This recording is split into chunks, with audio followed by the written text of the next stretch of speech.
Much, Mindy Kleinberg from September 11th Advocates. My name is Mindy Kleinberg. My husband, Alan, 39 years old, was killed in the World Trade Center on September 11th, 2001. As I testify here today about the 9/11 attacks, I will begin by saying that my thoughts are very much with the men and women who are involved in armed conflict overseas and their families who wait patiently for them to return. This war is being fought on two fronts, overseas as well as here on our shores. This means that we are all soldiers in this fight against terrorism. As the threat of terrorism mounts here in the United States, the need to address the failures of September 11th is more important than ever. It is an essential part of lessons learned. As such, this commission has an extremely important task before it. I am here today to ask you, the commissioners, to help us understand how this could have happened, help us understand where the breakdown was in our nation's defense capabilities, where we were on the morning of September 11th.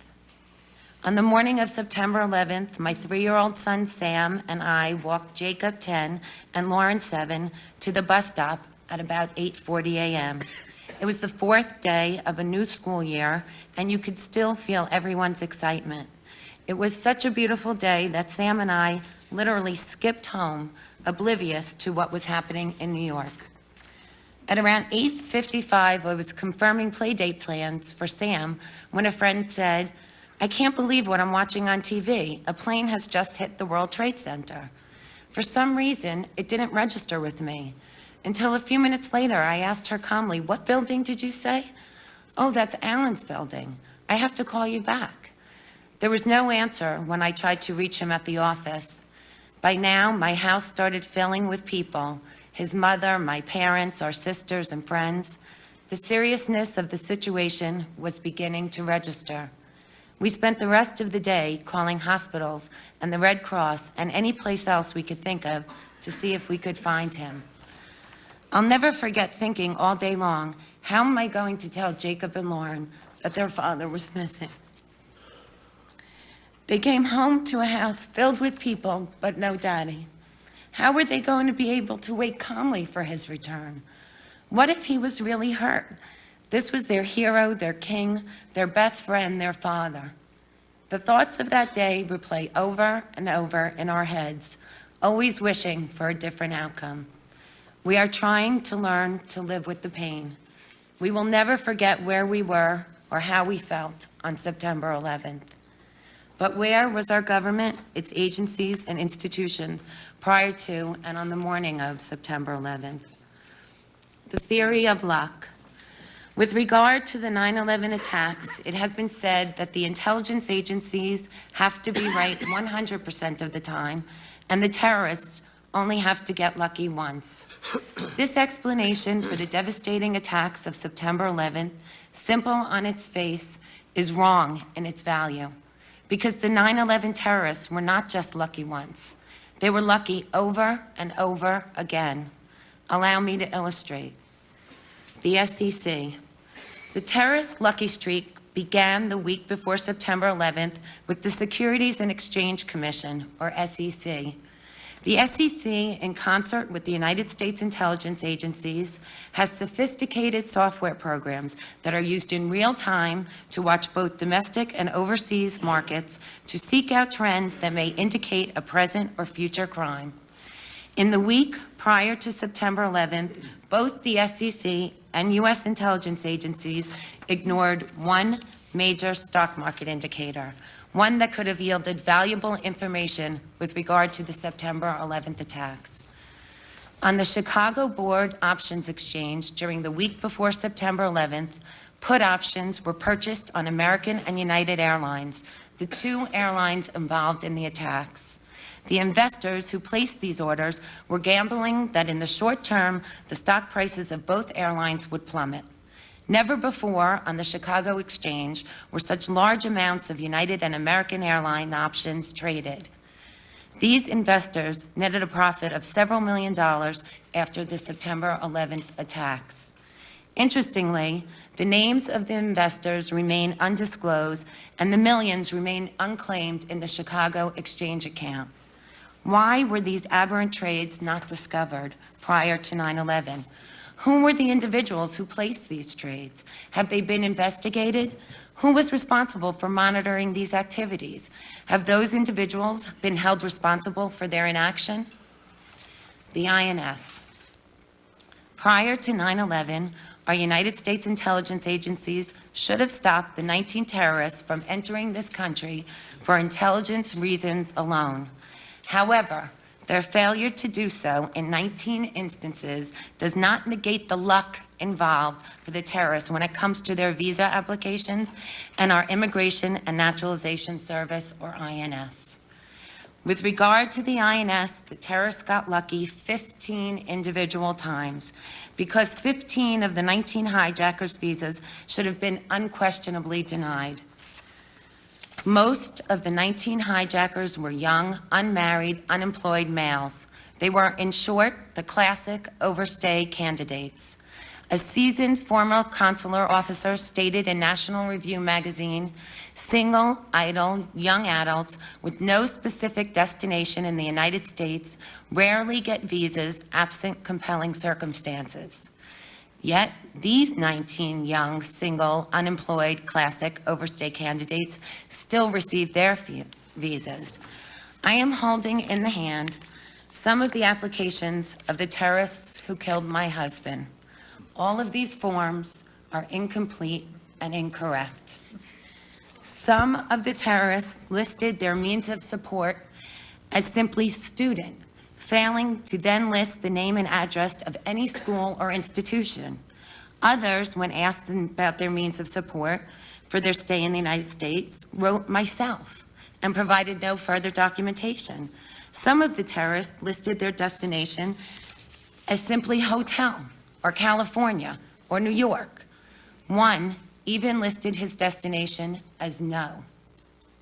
Had the INS or the State Department followed the law, at least 15 of the hijackers would have been denied visas and would not have been in the United States on September 11, 2001.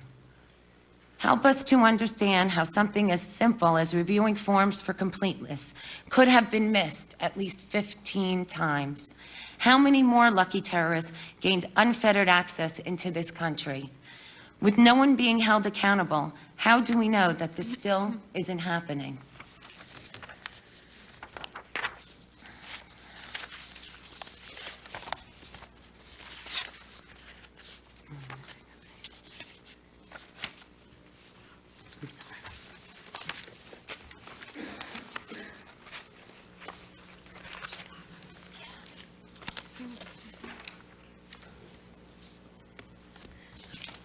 Sorry. On the morning of September 11th, the terrorist luck commenced with airline and airport security. When the 19 hijackers went to purchase their tickets and to receive their boarding passes, 9 were singled out and questioned through a screening process. Luckily for those 9 terrorists, they passed the screening process and were allowed to continue on with their mission. But the terrorist luck did not end at the ticket counter.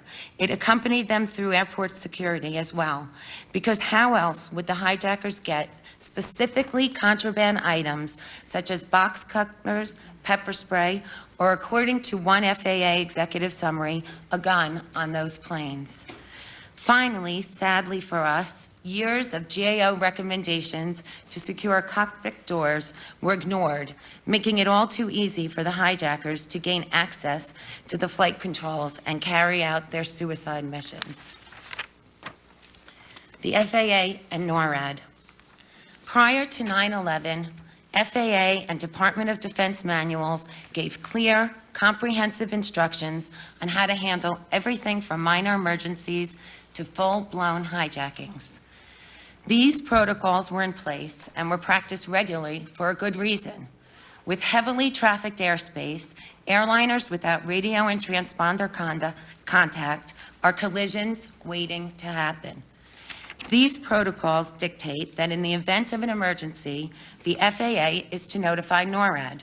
Once that notification takes place, it is then the responsibility of NORAD to scramble fighter jets to intercept the errant plane.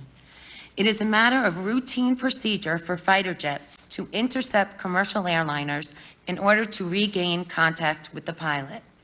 In fact, between June 2000 and September 2001, fighter jets were scrambled 67 times.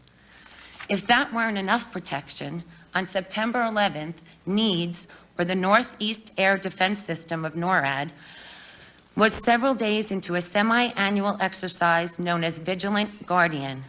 This meant that our Northeast Air Defense System was fully staffed. In short, key officers were manning the Operation Battle Center, fighter jets were cocked, loaded, and carrying extra gas on board. Lucky for the terrorists, none of that mattered on September 11th. Let me use Flight 11 as an example. American Airlines Flight 11 departed Boston Logan Airport at 7:45 a.m. The last routine communication between ground control and the plane occurred at 8:13 a.m. Between 8:13 and 8:20, Flight 11 became unresponsive to ground control. Additionally, radar indicated that the plane had deviated from its assigned path of flight. Soon thereafter, transponder contact was lost.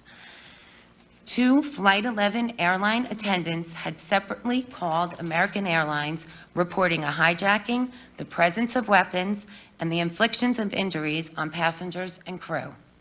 At this point, it would seem abundantly clear that Flight 11 was an emergency. And yet, according to NORAD's official timeline, NORAD was not contacted until 20 minutes later at 8:40 a.m. Tragically, the fighter jets were not deployed until 8:52 a.m., a full 32 minutes after loss of contact with Flight 11. Why was there a delay in the FAA notifying NORAD? Why was there a delay in NORAD scrambling fighter jets? How is this possible when NEADS was fully staffed with planes at the ready, monitoring our airspace?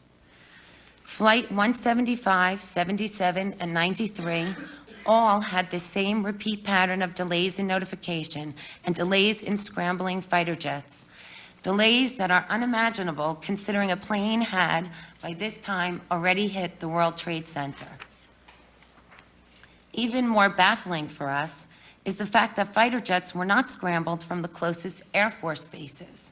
For example, for the flight that hit the Pentagon, the jets were scrambled from Langley Air Force in Hampton, Virginia, rather than Andrews Air Force Base right outside D.C. As a result, Washington skies remain wholly unprotected on the morning of September 11th. At 9:41 a.m., 1 hour and 21 minutes after the first plane was hijacked confirmed by NORAD, Flight 77 crashed into the Pentagon. The fighter jets were still miles away. Why? So the hijackers' luck had continued. On September 11th, both the FAA and NORAD deviated from standard emergency operating procedures. Who were the people that delayed the notification? Have they been questioned? In addition, the interceptor planes, or fighter jets, did not fly at their maximum speed. Had the belatedly scrambled fighter jets flown at their maximum speed of engagement, they would have reached New York City and the Pentagon within moments of their deployment, intercept the hijacked airliners before they could have hit their targets, and undoubtedly saved lives. The leadership. The acting Joint Chief of Staff on September 11th was General Richard B. Myers. On the morning of September 11th, he was having a routine meeting. The acting Joint Chief of Staff stated that he saw a TV report about a plane hitting the World Trade Center, but thought it was a small plane or something like that. So he went ahead with his meeting. Meanwhile, the second World Trade Center was hit by another jet. Nobody informed us of that, Myers said. By the time he came out of his meeting, the Pentagon had been hit. Whose responsibility was it to relay this emergency to the Joint Chief of Staff? Have they been held accountable for this error? Surely this represents a breakdown in protocol. The Secretary of Defense was at his desk doing paperwork when Flight 77 crashed into the Pentagon. As reported, Secretary Rumsfeld felt the building shake, went outside, saw the damage, and started helping the injured onto stretchers. After aiding the victims, the Secretary then went to the war room. How is it possible that the National Military Command Center, located in the Pentagon and in contact with law enforcement and air traffic controllers from 8:46 a.m., did not communicate to the Secretary of Defense, also at the Pentagon, about the other hijacked planes, especially the one headed to Washington? How is it that the Secretary of Defense could have remained at his desk until the crash? Whose responsibility is it to relay emergency situations to it? At 6:15 a.m. on the morning of September 11th, my husband, Alan, left for work.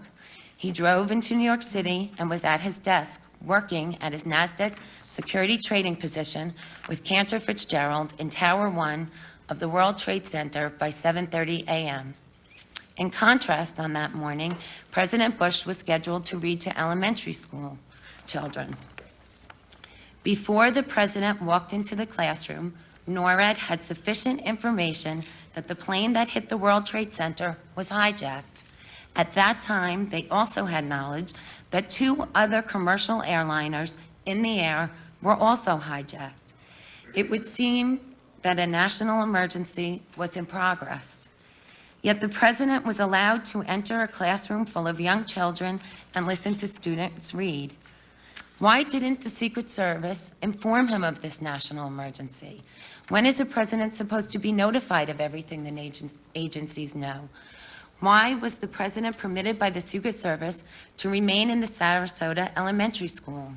Was this Secret Service protocol?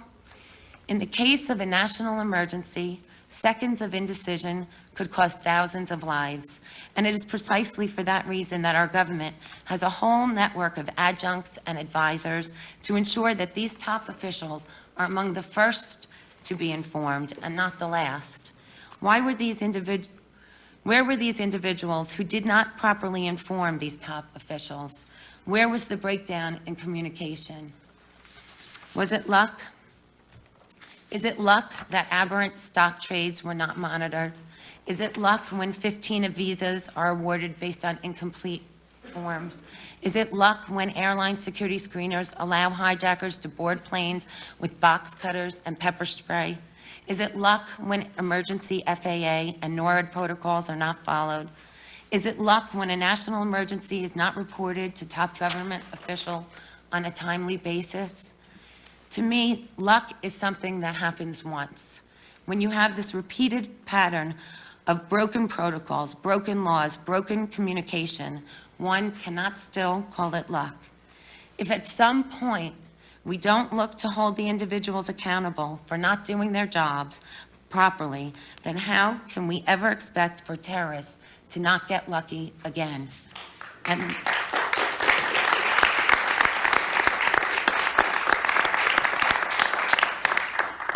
And that is why I'm here with all of you today, because we must find the answers as to what happened that day so as to ensure that another September 11th can never happen again. Commissioners, I implore you to answer our questions. You are the generals in the terrorism fight on our shores. In answering our questions, you have the ability to make this nation a safer place and, in turn, minimize the damage if there is another terrorist attack. And if there is another attack, the next time, our systems will be in place and working, and luck will not be an issue. Thank you.